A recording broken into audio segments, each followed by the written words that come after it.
Okay.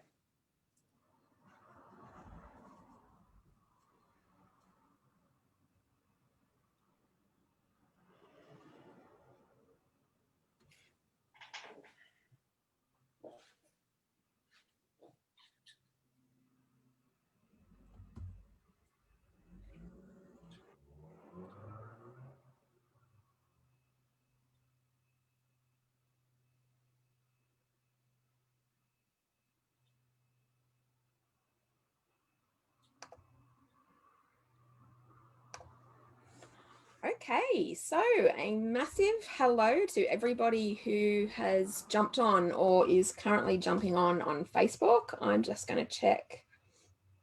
Yes, I can see us live. So we are officially alive. I hope you like that, Marti. Yes, I do. Good to know. If you are at all wondering, now you know. Fabulous. So it's my pleasure to welcome everyone who is jumping on and going to be listening to Marti Spiegelman this morning. And if you have listened to any of the other speakers so far in our summit, you will know that there are a range of different themes that have been coming out of the summit so far. And not least of which is about going inward and being very internal in terms of what you're focusing on and where your focus can be. And then the other element that's been a real theme for people is all around this notion of talking about what it means to be human. And that's one of my favorite topics in the world, given I have a business called Being More Human. So Marti, I'm sure there's a range of things that you're going to explore today, but what I'd love you to kick off with, if you're happy to, is just to share with us a little bit about your Shaman's Light program. To me, that just sounds endlessly fascinating, and I'd love to know all of the details. So could you start by sharing that? Sure, I will.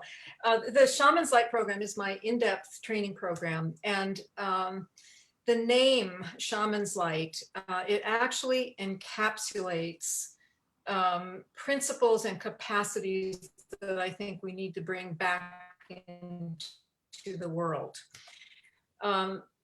This is a little bit of a long story for the time that we have, but I've come into being a student of Indigenous cultures and Indigenous wisdom over 40 years, and I've been trained directly on a number of different continents. I'm officially initiated, and I try to be very respectful about that. But what I realized over the years is that in all Indigenous cultures, there is a set of principles.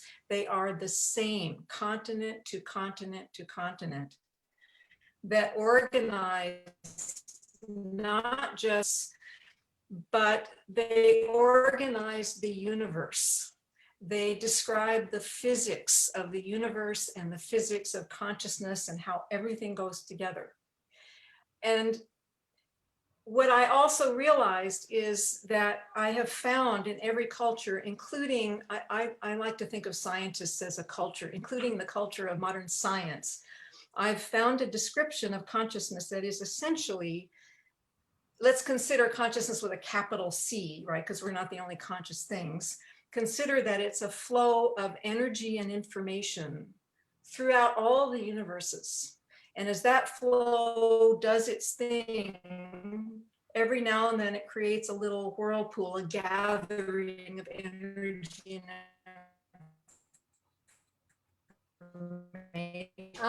Marti, sorry to interrupt you, Marti. Can I get you? And out of that springs another galaxy or a planet. Yes. Marti, if I can interrupt you, can I get you to turn your screen off, your visual off, and leave your sound on? You bet. I think that might use less bandwidth that way. Okay, or I can dial in, but let's try this. All right, okay. Keep going. Yeah.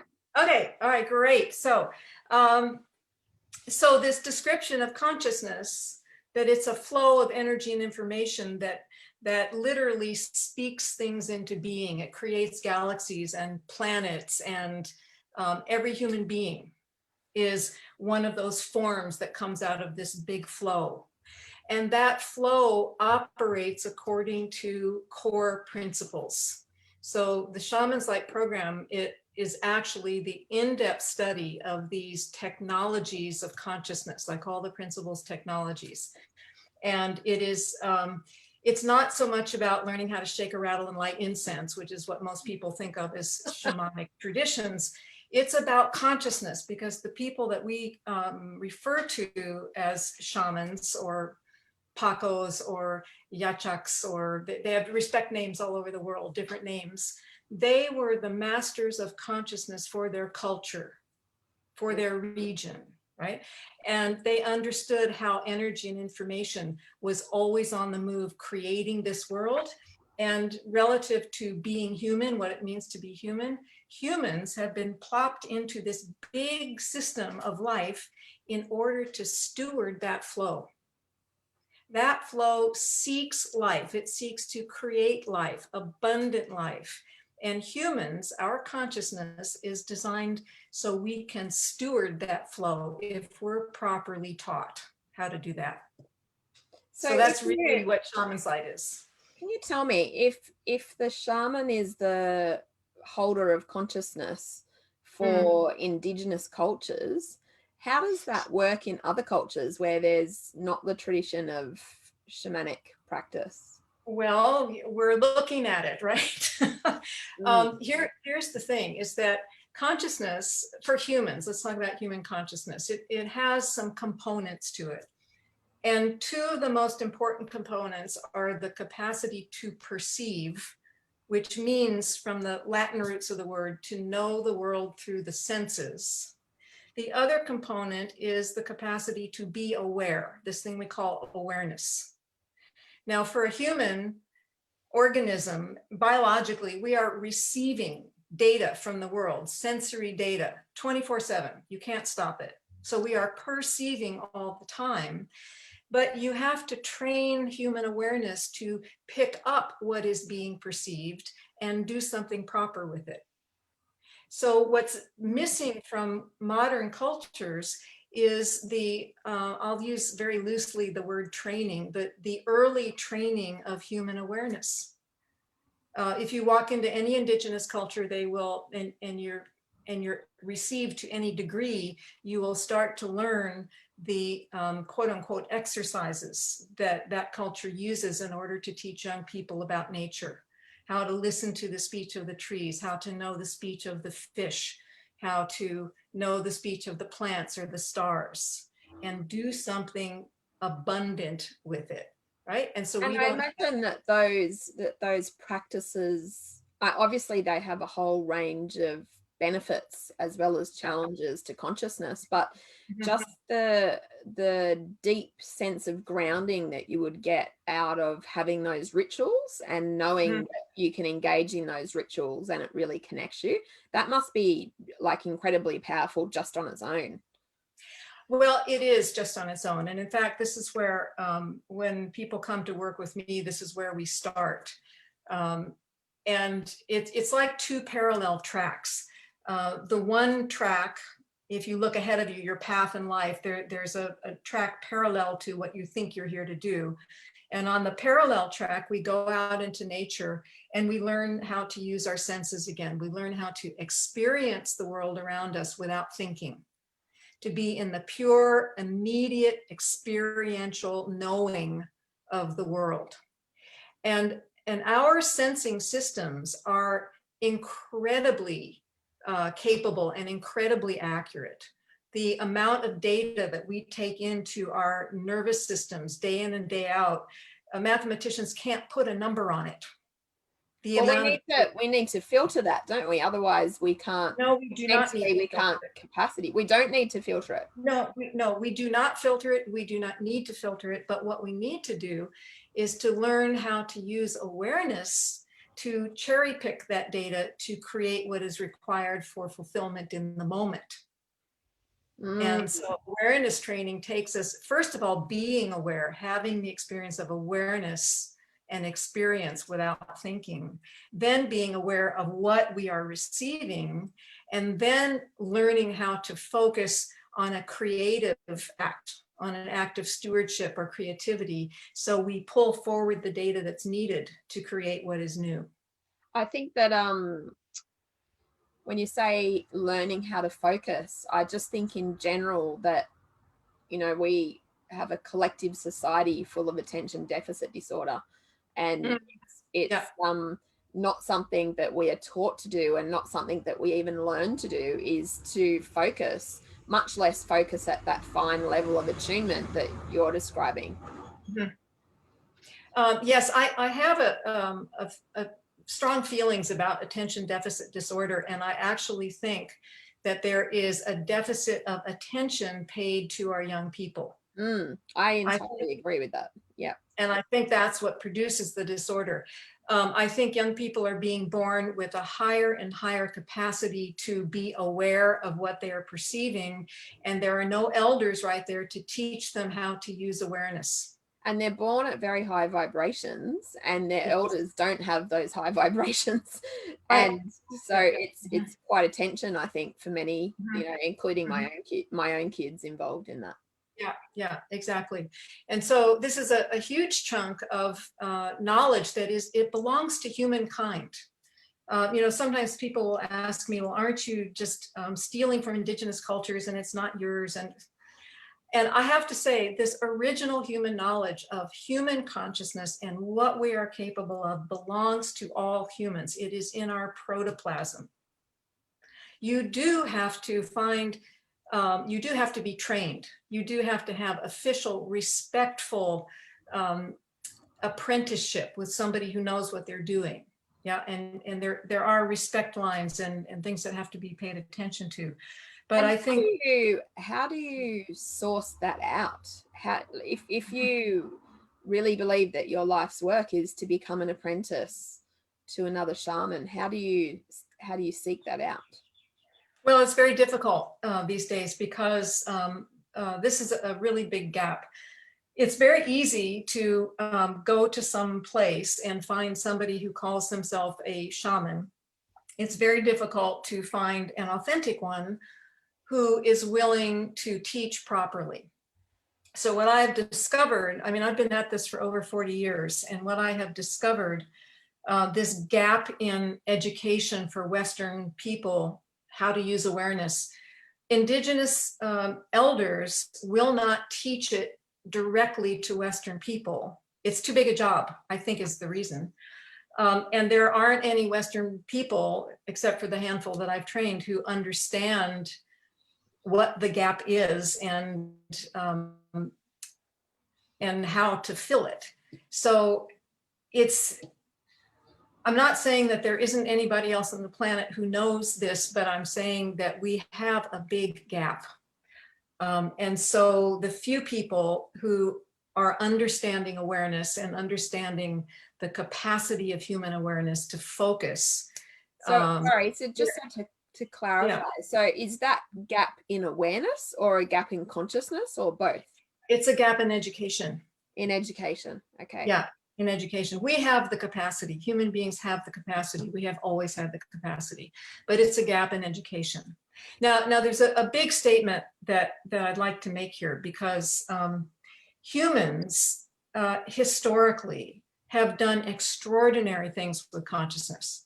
We have historically lived in direct relationship with the world, putting our awareness on the world, learning from the world, and building, creating, inventing ways of living that supported the world and in turn supported people, so people could continue to support the world. We used to do this, and we did this with incredible brilliance. An example, one of the finest examples, and you're discovering examples of this in Australia, but it's cultures who learn to build terraces for agricultural purposes. Each terrace, and I'm thinking of Peru, it's a land I know very well, but the terraces were not just for irrigation. Each terrace was a different microclimate. And so each terrace supported a different kind of seed for food. And so within a very small concentrated area, if you could terrace, you could have such a range of abundant food for the population, and more seeds for future generations. How did they do that? They didn't have modern chemistry, they didn't have modern science, they didn't have the tools that we have. They did it by putting their awareness to the land, and the land taught them. With a precision you can barely imagine. There are areas that are terraced in Peru where as you go from one terrace to the next, there is a repeatable change in temperature. Because that temperature change. Even when you're in Machu Picchu, you can really distinctly see the terracing, you know, as you're going up there. It's everywhere. And it was for a precise purpose, for abundance, to support and evolve life and fulfillment and connectivity without trashing the world, but by increasing the bounty of the world. Yeah, so this is really important. The precision with which we can simply know the world directly, we've done it. We've absolutely done it. But we've had a gradual shift in how we relate to the world. And there's nothing wrong with what we do. It's just a shift that we need to realize. We have shifted from paying attention to the world around us to teach us how to create or what to create. And we've gradually gotten interested in what we have created. We got interested in how we know to create something. We kind of went inside. So our awareness tends to be inside. And we started to gradually really value the individual instead of the collective. And now our awareness, instead of streaming into the universe to understand the big system of life, we understand smaller and smaller arenas of interaction, and we understand smaller groups of people, if anything, and then we're trying to understand the individual.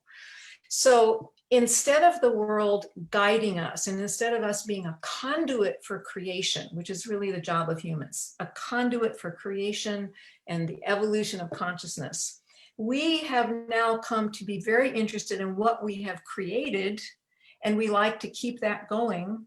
And so we see the world, instead of possibility, we see the world in terms of problems and solutions. Yeah, so that's so true. And I think there's no better demonstration of that than COVID. Yeah, exactly. Yeah. And so we look at what's gone wrong and we try to fix it. And maybe we're brilliant at doing that. You know, look at all the vaccines in less than a year. Okay, that's fine. What we have lost is the ability really to, instead of fixing problems so they remain familiar, so our world remains familiar to us, we have lost the ability to walk into the unknown with no thought of return ever. We have, you know, it's also, yeah, I think along with losing the ability to walk into the unknown, we've lost the ability to feel comfortable in the unknown at all. And in fact, we do everything possible to determine that we do know something, that we define it, or that we label it, or that we grade it, or that we yeah, exactly. And you know, there's something about consciousness, that flow of energy and information that fills the universe, that makes the universe, it's wild. And so there's this continuum of wild into formed, wild into domesticated. It's a continuum. It's not an opposition. But if I'm a problem solver, if something goes wrong in the world that I've created and loved, I'm going to see that wildness that's breaking my world as something I have to eliminate or control. I no longer see the continuum. So change becomes really difficult. Instead of a flow of opportunity, change becomes, oh my God, we have to fix it. And this is limiting our capacity to evolve. Yeah, and it's very linear thinking as well. So none of the emergence. We've just had a comment from someone, so I'm just going to read that out. And it's from AJ, our co-host. And so she says, yes, we need to realize and shift back to watching from clues from Mother Nature and her continual evolution. Yeah. Yes. Mm-hmm. Yeah, absolutely. And it's It's very interesting. When I train people, we start with awareness training. No matter what training track anybody ends up with me, the first year is awareness training. And it's very simple. It's just going out into nature and doing simple exercises that humans have done for eons. And it can be terrifying to modern people. The move of taking awareness off the personal identity and flowing it out into the world can be really terrifying. We are so accustomed to our individual identity that we've forgotten how beautiful it is to be held by the world around us. That we have an identity that is collective, that we need to reclaim. It's interesting you say that, because one of the other themes for the summit has been moving from me to we. Mm-hmm. Yeah, which fits in beautifully with what you're talking about. Yeah. Mm-hmm. Yeah. There's a master in the Andean traditions, Don Manuel Quispe, who said that we have no choice but to allow ourselves to be reclaimed by the collective. And to modern people, just the move of awareness off the self can trigger such fear that they may lose themselves, right? But so we don't understand that to be part of that collective, that is where we find ourselves. In that state of connecting to the world, we will feel supported. We will feel finally grounded. People say to me so often with just a little bit of awareness training, oh my God, I feel like I've come home. Because they're feeling supported by the earth and by all of nature. And that's a state in which we come back to our human, the magic of our being human, being that conduit of creation. Because we are literally totally present, when we're smelling, when we're tasting, when we're seeing. Yeah, exactly. Mm-hmm. Yeah, exactly. Yeah. And, in that state of being totally present, it sounds a little antithetical when we first talk about it, but actually, if I move my awareness off of myself into the world, I am now connected in real time. My awareness is in the world as it is happening. And that connectivity brings me present. If I put my awareness on my personal identity, I'm in a part of my brain that works in lag time to actual experience. It's about a 1/4 second lag time. So I'm not present if I have my awareness on my own ego structure. And it's a discovery that people really need to make. I think the idea of being present is not spoken about a lot in kind of normal everydayness. It might be in circles of mindfulness and meditation and things like that. But I think the average person, when you use the term being present, they don't necessarily actually know what that means for them. Yeah. Mm-hmm. Yeah, it's really true. Yeah, it's really true. And let's talk about this a little bit. If we just play a little bit right now and be aware, i.e., feel our own physical body, that's a sensory experience. And then we can imagine that we can release our awareness to the space around us. So we, quote unquote, feel the space around us instead of our physical body. When my awareness is released to the world, what happens, and when I get good at doing this, what happens is that big flow of energy and information starts flowing through me, starts informing me, and it brings me into the moment as it is occurring. So I start to know orders of magnitude more than if I were focused on myself. I have freedom to act. I am suddenly creating. I'm suddenly aware of everything without prejudice. I'm suddenly able to hold many things in awareness instead of either or. It completely changes our worldview. It completely changes our experience. Yeah, it absolutely does. And I think that's why it's so desirable, but also, like I said, unfound by so many. Yeah. Mm-hmm. Yeah, it's really true. And can you give let's ask you that question, if you don't mind. Can you give some very specific tips for what people can do to become more present in the moment? Absolutely. Yeah. one of the oldest human practices on the planet is the following. Here's the classic version, is that you find yourself a place in nature, a beautiful place in nature, it has to feel good to you.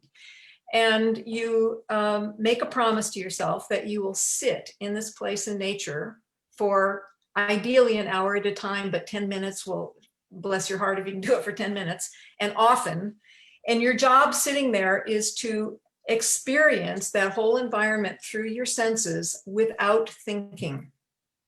No naming, no story, no merging, oh, I became the tree. Simply feel it, smell it, know all the textures, the moisture, the dryness, the sounds, the densities, the wind, everything. Simple experience until you experience yourself as part of it. Now that's the simplest, most basic exercise, but it's also hard to do. So here's another one. Let me add another one, which most people are better. It's better for most people to start with. Anywhere you are, see if you can identify the experience of awareness. Awareness is a capacity. It's the, as the Yaki masters say, it's the act of awareness is the magic of being human. So can you use quote unquote awareness to be aware, number one, of your physicality, pure feeling, kinesthetic experience.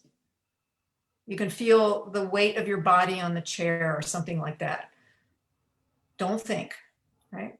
Then can you, and use your imagination, can you release your awareness to the space around you and feel the space around you? Focus only on the space around you. Just space around you.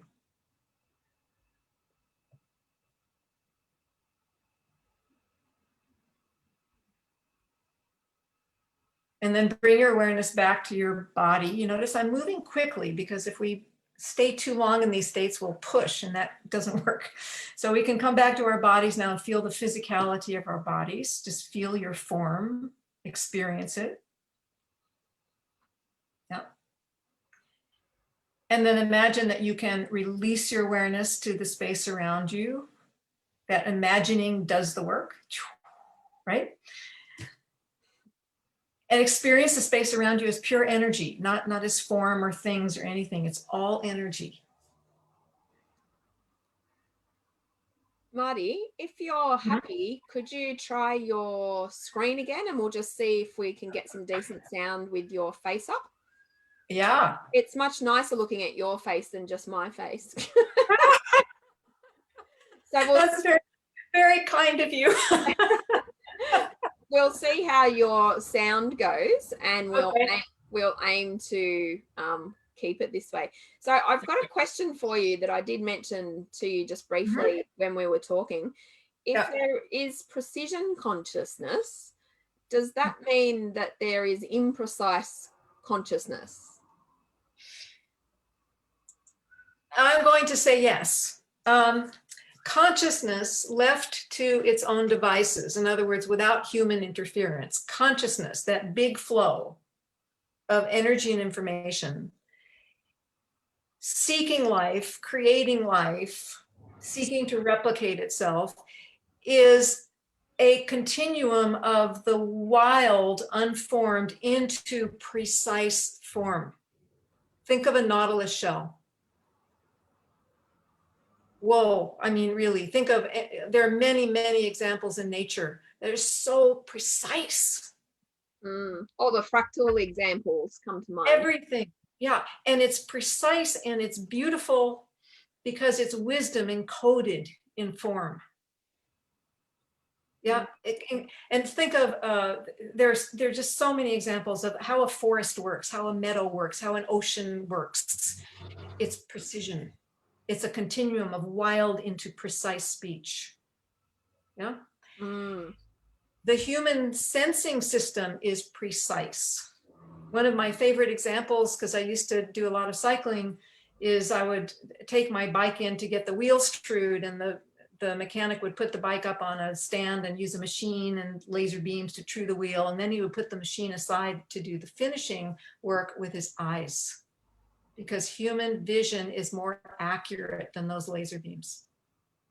Mm. Precise. And I know when they do, you know, that book, The Brain That Changes Itself by Norman Dodge. I don't know if you've read that book, but Yep.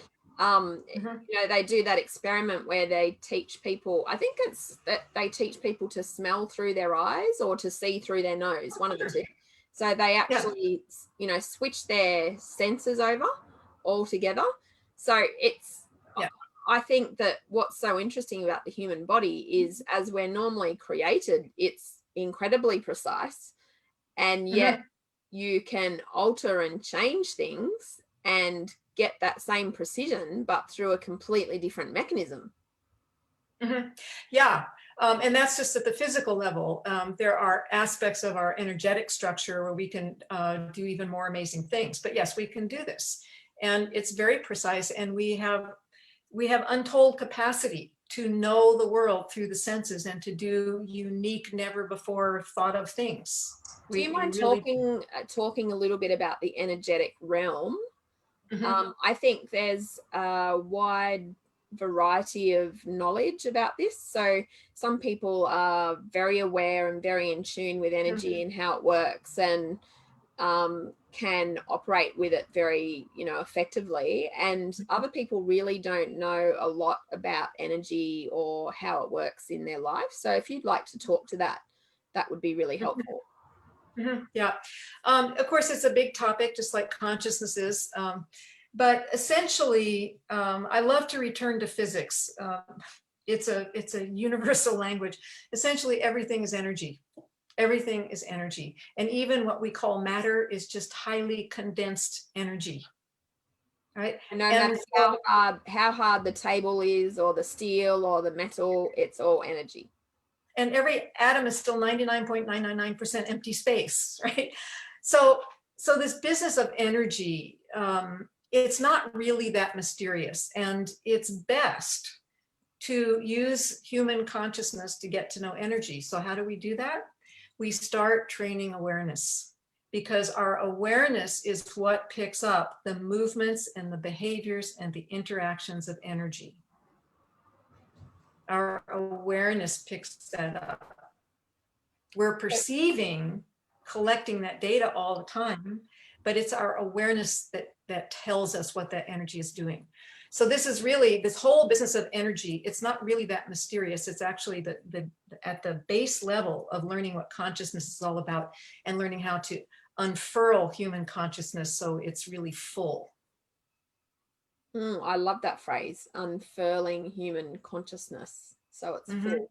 I want to play this back and do all these little grabs of what you're saying, because you've got some very interesting little phrases that you put together and things that I have not heard before. And just to let you know, one of them that people who are listening have commented about, one of your phrases, was when you said held by the world around us. Yeah. That really struck a chord with people. Great.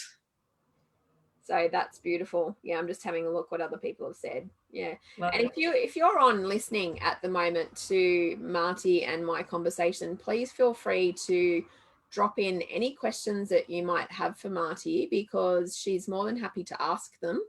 And ask the tricky ones. We're talking consciousness, we're talking energy. Ask the curly questions. Now's the time to do that. I don't think we'll be able to do it at all through the summit if we can't do it in the precision consciousness talk. Oh, that's great. So brace yourself, Marti. All right. Oh, I love it. Bring it on. Absolutely. Yeah. Yeah. Can you just tell us a little bit about your history and how you got to be in this field? It's not the most common field for people to end up in. No. So what was your pathway that led you here? Well, it's a very interesting story that I sometimes can still hardly believe. But I was born into a family where pretty much everybody was left to fend for themselves. And so my father was like a beacon to me, and he was a fairly well-known scientist. And I watched him discover things. And I only realized this in hindsight. I always listened to my dad and his colleagues talk about their experiments and and I watched them discover, and I realized much later that I watched them visioning. My dad, as a grad student, was instrumental in the discovery of RNA, and that took imagination and visioning. That's what I grew up with, Nobel laureates in the living room, right? So I can imagine you sitting there and listening in and wondering and pondering and asking questions. Yeah, exactly. And so this was the soup I grew up in. And so, of course, I sort of somehow got through school, and it came time to go to university, and I didn't know anything but science. I thought, okay, I mean, in my family. Yeah, Marty, we might need you to turn your picture off again, please. Okay, all right. And can you repeat what you just said, because we missed that last part? All right. Okay. So I'm getting ready to go to university, and in my family, we only went to the top schools. It was like having cereal for breakfast. I don't know. So I somehow got into Harvard, and I decided to do a biochemistry major because that was all I knew. And so I sign up, and all these guys who are colleagues of my dad's are watching me like I'm some sort of prey for a raptor, right? And it was very unpleasant. And I love science, but I decided I really didn't like the people. So I did an about face. And I don't know how this happened, but I took a few design courses as a senior at Harvard, and I got into Yale Design School. Seriously, competing against professional designers from Manhattan and all this stuff. So I don't know. Do you mean fashion design, or? No, I mean hardcore graphic design, Bauhaus faculty, Yale design faculty. And so I went to Yale Design School, and I loved it. And I had a design business for 20 years. I did graphic design in San Francisco, and I did, part of my skill was magazine design, and I did the first versions of Macworld magazine and PC World magazine. And I helped to bring the Mac onto the market as a design tool before desktop publishing. I'm dating myself, right? So we won't work out here, don't worry. Please don't. No, I'm timeless, right? And so, so I'm having a wonderful time designing stuff. But then the computers were on every designer desk at the same time our economy was tanking. And design became awful because the clients were upset. Of course, every new technology is more expensive. And one day I just got so fed up, I quit. I had no plan. I just said to my staff, I said, okay, you take this client, you take that client, you take that client, we're done. And of course, because I lived in California, when you have a midlife crisis, you get energy work, right? You go for healings. And so one of the people I trained with was a Scottish guy who was teaching visionary craniosacral work. Mm-hmm. And I had taken a few sessions with him, and he said, oh, you should train with me. And so I was very reluctant, but I did a class with him. And in the very first hour of that class, somehow he and I both realized that I already knew how to work with energy. And I don't know where that came from. I just knew it. And so I studied with him and taught for him. And then I had my own program. And one day somebody said to me, well, how do you know all these things, Marty? And so I said, I don't know, let's have a visionary skills course. And I had never said the words visionary and skills in the same sentence in my life. So I invented this course called Visionary Skills. I was just getting downloads about how consciousness worked and how visioning worked and how energy worked. It was just a stream of downloads. And what did you, out of interest, what did you do with those downloads? Because I think lots of people get downloads. Some people use them constructively and other people don't. Well, I taught. The downloads were about how consciousness works. The downloads were about perception and awareness. The downloads were actually a convergence of the science that I knew, the principles of design that I knew, which is all about how we know things, the principles of physiology and neurophysiology. It was all converging into this new understanding of consciousness. And during this time, I received in the mail, regular mail, invitations to work with Indigenous masters on 3 different continents. And I don't know where those invitations came from. They just showed up. So just independently, you got these independently, and I really wasn't that busy because I'd just given up my 20 years of being a corporate master. And of course, it was really the collective, really right? cool. So I signed up for everything. It was really exactly, yeah. And so within exactly, yeah. So within a year or 2, I had my first levels of initiation, and I just kept teaching. And I still train. I'm still initiated every year, and I have a group. We go especially to South America to work with certain Indigenous specialists in consciousness. And so I've just developed that ever since then. And I use science, and I use design, and I use sociology and anthropology and many, many lenses for my students to understand consciousness and the magic of awareness. So it sounds to me that you've truly blended science and spirituality. Well, I think what I found out is they're not separate.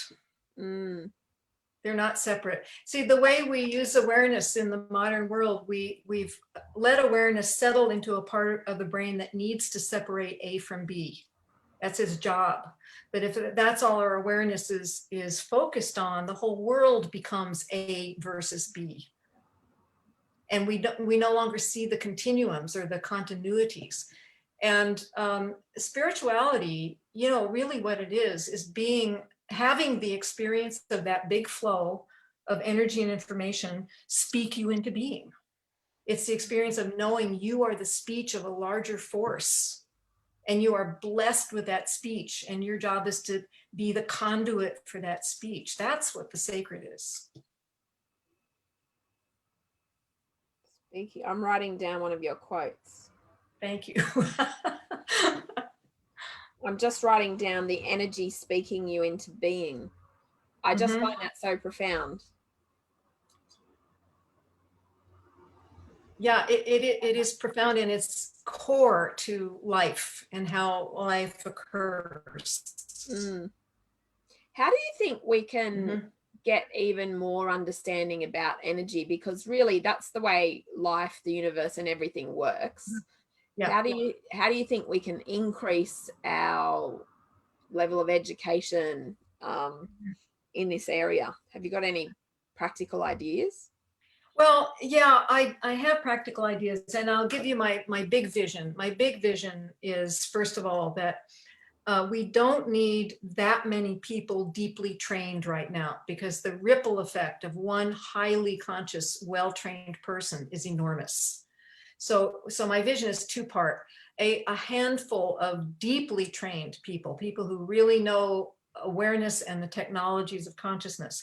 But for everybody else, the best way is to actually let nature teach you, and the best way is to learn how to put your awareness into nature. There is a book. I would love to meet this guy someday, because I'm always pitching his book. The guy's name is Tom Brown Jr., and he himself was pretty much raised by a Lakota Sioux elder, and he has become a famous tracker.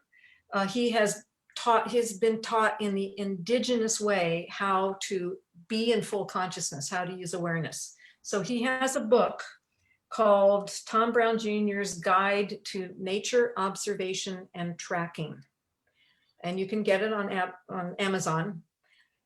And you don't have to learn how to track animals or anything. You just do the exercises in the first part of the book. And here's the trick. You have to just do the exercises with no particular goal in mind other than experience. Remember those 2 parallel tracks I mentioned? Do the exercises, play. And on the other track, which is your day-to-day life, notice how you change. Notice what you become aware of. Notice the change in your presence, in your relationship, in your creativity, in your sense of wholeness. You don't do one thing because you will do another thing. You simply train awareness with these wonderful, simple exercises. And on that parallel track where we live our everyday lives, see how you change. And what is the single most useful way that we can train our awareness? Just that, it's with those exercises. That's what I'm saying. The book. Those exercises train awareness. And what happens as we train awareness, we will start to realize how the world works. We will start to realize the trees are telling us how they maintain themselves as a forest. The earth tells us, no, I'm not really that dry. Everything's fine here. Don't overwater me. We realize that we'll know exactly when it's going to rain and how much, because our awareness is connected into nature and nature is speaking to us. It's a whole different dimension of consciousness that we need to exercise, and when it comes alive, it does the work. And I think it's nature speaks to us, and when nature speaks, she whispers. And we're so busy running around like goodness knows what's, not even stopping and being frantic and being busy and being important, that we're not stopping enough to actually hear nature very often. Yeah, I would say nature doesn't whisper. We don't listen.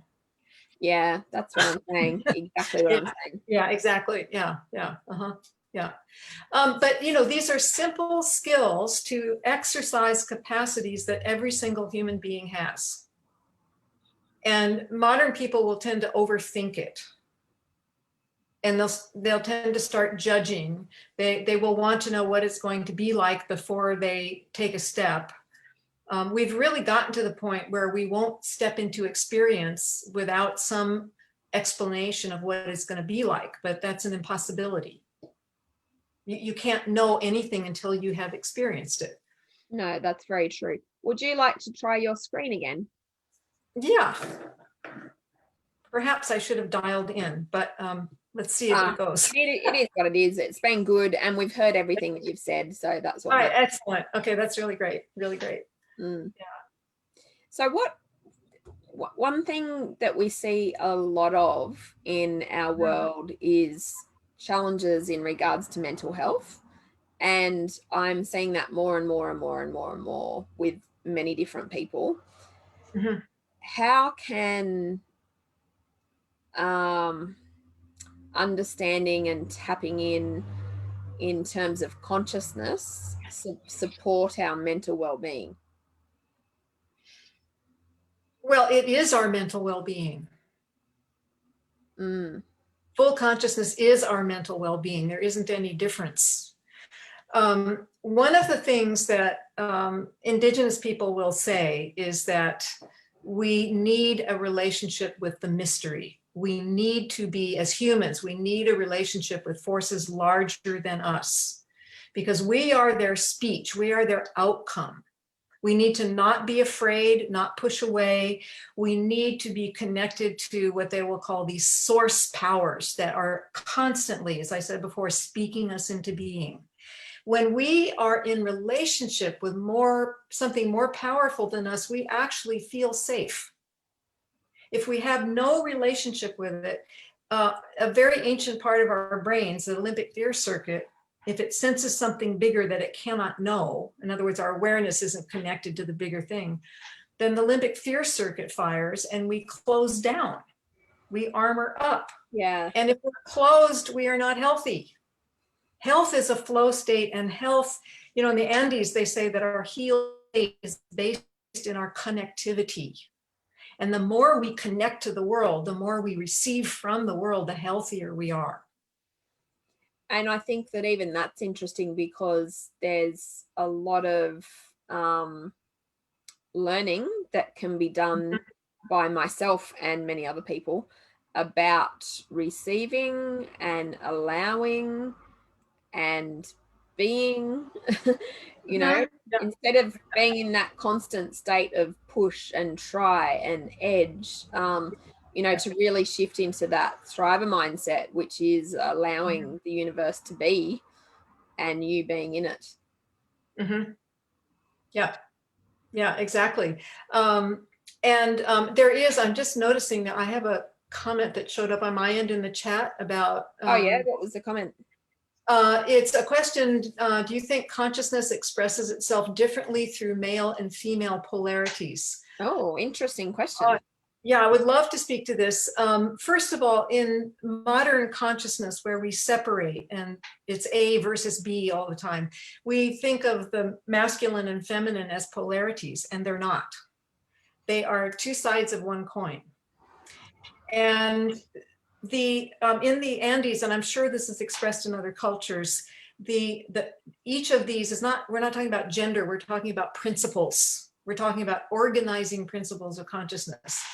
And in the Andes, they say that the feminine is in charge of love and wisdom, and the masculine is in charge of strength and intelligence. So imagine yourself bringing strength to love and intelligence to wisdom. Wisdom, yeah. Oh, I love that. That's a goosebumpy moment, that one.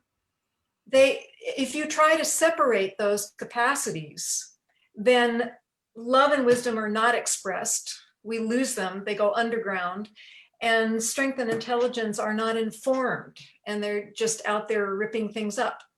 This is the modern world, right? These four attributes of consciousness for humans must be woven. Now, I think all cultures will tell you that if you live in a female body, there's a certain proportion of stuff. And in a male body, there's a different proportion of these attributes. And so in indigenous cultures, there are roles. In some cultures, there are roles that are traditional for women and traditional for men, but it's not about gender. It's about consciousness. Yeah.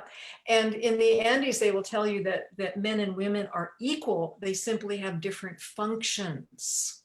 So in terms of consciousness, our value is determined by function, not by position, and certainly not by gender. So this is another whole aspect. Does that mean in the Andes there's less alternative gender identification that happens? Well, the alternative gender identification, we need another whole hour about this. This is a modern wrinkle that's appeared. I'm specifically interested in it because definitely, kids of school age, this is the most talked about topic. Well, I think it's a concern because we in the modern world have lost so much wisdom, and we have lost so much understanding of the roles of the feminine aspect of consciousness and the masculine aspect of consciousness that we have no way to teach our kids who they are. And so they are deciding that they're nothing and everything all at once. And I think it's a tragedy. It's a cultural tragedy. I don't think it's genetic. I think it's a cultural tragedy. And it's interesting because I think you walk that tricky line between wanting to be open and informing and educating, and then some of those things becoming almost like the dumb thing, for want of a better description. Yeah, exactly. And here's another thing is that modern awareness tends to hang out in a part of the brain that is designed to look for matches for things. It has a map of action and it moves out into the world to match the map that it has. And so we generally, as modern people, what brings us to relationship is sameness. I like you because you're like me. Or if somebody in a meeting has a brand new idea, you can track this. One person in that meeting is going to say, oh, is that new idea like, and they name something familiar, right? And so I always say to my students, listen, what if opposites brought you to relationship? I mean, if every charge in the universe was a positive charge, how could you make a molecular bond? And so in a sense, we're losing individuation. We are so fixated on sameness and this versus that and I have my way, and you better be with We're me. definitely complicated binary thinking, that's for sure. Yeah. And so I think that the children I'm talking about big movements of consciousness. I'm not blaming individuals, but I think as consciousness is attempting to move through us, we have so distorted the conduit that we are, that we no longer hold these incredible, beautiful distinctions and intricacies that are meant to be part of human consciousness. Yeah, we're becoming more and more indistinct. Yes. Yeah. Mm-hmm. So, Marti, we're coming to the close of our session. Is Mm-hmm. there some specific words of wisdom that you would like to share with everybody listening? Well, I mean, in addition to the other words of wisdom we've already shared. Can I have another hour? Yeah, there's a couple of things. Let me see if I can touch on these things. One of the things I think is really important is to consider one's worldview. How do you see the world? Do you see the world in terms of sameness, same is good, different is bad? Do you see the world in terms of separate things? Do you see the world in terms of yourself? Is everything about you or not about you? And could you play with using your awareness differently, to know your world differently? Just a little tiny bit of play in nature, that crazy little exercise of experiencing your surroundings without thinking. Try that for 5 minutes a day for a week and see if you don't feel the world differently, experience the world differently. Now, it's very important that we shift how we know the world, because we're not going to be able to change the world that we live in unless we change how we know it. And we're in a big moment of change, and all the things that the chaos, it seems like chaos out there, that's opportunity. That's that free, wild energy that is moving to become something. And we can steer that. Yeah, and changing how we know it comes from changing our perception, which comes from changing our awareness, if you're working backwards in that logic chain. Yeah, I would just say edit one little piece here. Perception simply is the data collection. You don't change your perception. Yeah. Okay. Perception is the act of knowing the world through the senses, and that is pure data. It is totally precise. It is recorded in your nervous system 100% accurately forever, right? But we do have to change how we use awareness so we can become aware of all of that data. And also, it's very important, the world around you will remind you of your purpose in life. The world tells you your purpose. It will tell you in the dream time. It will tell you when you go for a walk on the beach and suddenly you remember yourself. The world speaks it into us. And so we have to be, if our awareness is not on the world, we're not going to hear it. But it's that passion that begins to organize how we use the data we collect from the world. And so we should want to be organized by this universe. What a perfect place to end. We are self-organizing systems. Yes, absolutely. Thank you so much for your precise description of precision consciousness. My pleasure. Now I feel much more able to have a conversation about that. Can you just share with everybody how they can best contact you before we wrap up? Yes, absolutely. You can email me at martispiegelman@mac.com, mac.com. That's a very easy way to get to me. I do actually answer my own emails. And you can find me on LinkedIn, Marti Spiegelman, MFA on LinkedIn, and you can find my page and other pages on Facebook, Marti Spiegelman. So I'm pretty easy to find, but do email me if you have questions, if you want to find out more about the trainings. And I have articles on LinkedIn that you can read that will add to what we've talked about today. Fantastic. And for the listeners, if you are interested in joining us on our online immersion, you will get some very practical experience in raising your consciousness with a whole range of activities that we have for you. And at this present time, it is for $67 and it changes price at the end of the summit. So thank you to everyone who was listening, and a massive thank you to Marti for coming in from all the way from San Francisco. And we hope to see you through the summit a little more. Hope so. Thank you so much, Okay. Michelle. It's been wonderful. Thanks a Take lot. care. Bye. Okay, bye-bye.